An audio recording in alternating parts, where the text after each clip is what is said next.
Watch your thoughts, they become your words. Watch your words, they become your actions. Watch your actions, they become your habits. Watch your habits, they become your character. And watch your character, it becomes your destiny. Lao Tzu. It has been a huge help to me to begin writing out my thoughts at the beginning of every day in order to clarify them, to spend more time thinking, and it is extremely helpful in the discernment process because I can see what I'm thinking and easily revisit the things that I've written down. On top of that, it's also easier to make videos like this because I work through ideas and am able to filter more effectively the things that I want to say to you guys. I want to try to give you more actionable steps that are helpful for you in your life, and one of those things is a challenge to begin writing yourself. You don't have to have any goals with this aside from just emptying your mind. They call it a brain dump for you to just take literally stream of consciousness and write it down or type it out, whatever you're most comfortable with doing,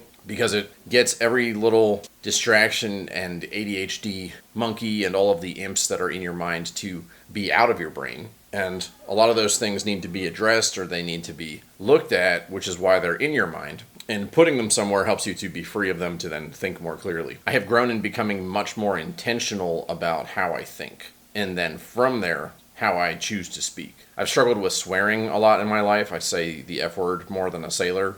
Writing has actually helped me to be more conscious of how my thoughts are affecting me negatively in my actions, which then lead to my circumstance and my life. The core of why your life is the way it is a long string of dependencies. In the way that Lao Tzu put it, it's backwards from your destiny. Your character is dependent on your habits are dependent on your actions are dependent on your words are dependent on your thoughts. So if you want to change your life, you have to change your thoughts, which is effectively changing your self-talk and your beliefs and who you are. And it is much easier to know what those things are if you have taken them and put them pen to pad or type them out on a computer.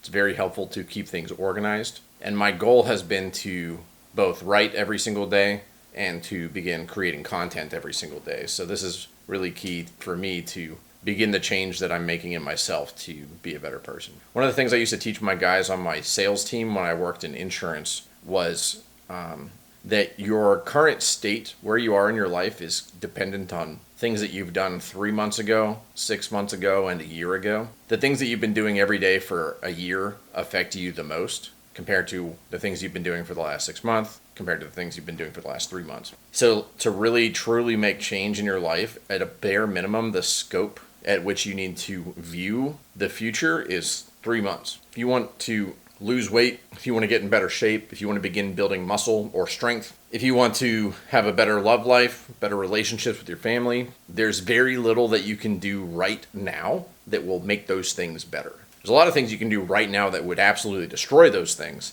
but building and growing and developing and compounding happens over time. So if you're looking at changing something in your life, you have to understand that, like, if it's June 2nd today, at the earliest that I could expect results realistically that are meaningful and lasting would be September 2nd to start even gauging if I've been successful at making a change. And to work backwards from that, that's your actions. So to change your actions, you need to change your words, and to change your words, you need to change what you're thinking.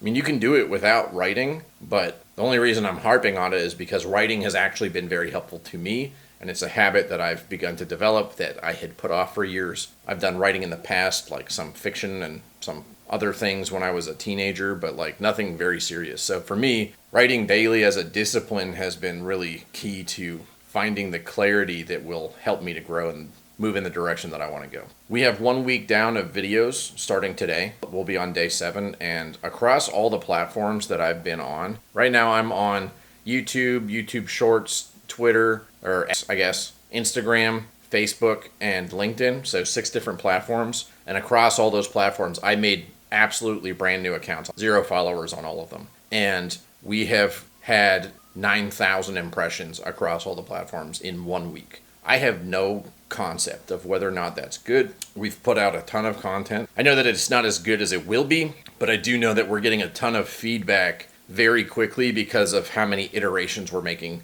doing a daily cadence of making a long form video and cutting that into smaller videos and putting out lots of content so that we get feedback much more rapidly. I'll give you guys an update on what week 2 looks like, but so far Things 0 to 9,000, like, is that good? Like, is that bad? I have no idea. But in the nature of things that compound, I would assume that if we do that and better next week, and then again the next week, and then again the next week, and then again the next week, we'll be looking at numbers that are actually impressive, I believe. But all of this has been the fruit of realigning my habits by establishing actions that were fed by my words, by me saying I would do them, which were led by my thoughts. But my thoughts were intentional because I want to change. I want to leave you with one other quote. This one is by Seneca. We suffer more often in imagination than in reality. In my mind, when things are going wrong, I can feel like my house is literally on fire, and then I'm standing in my house, and it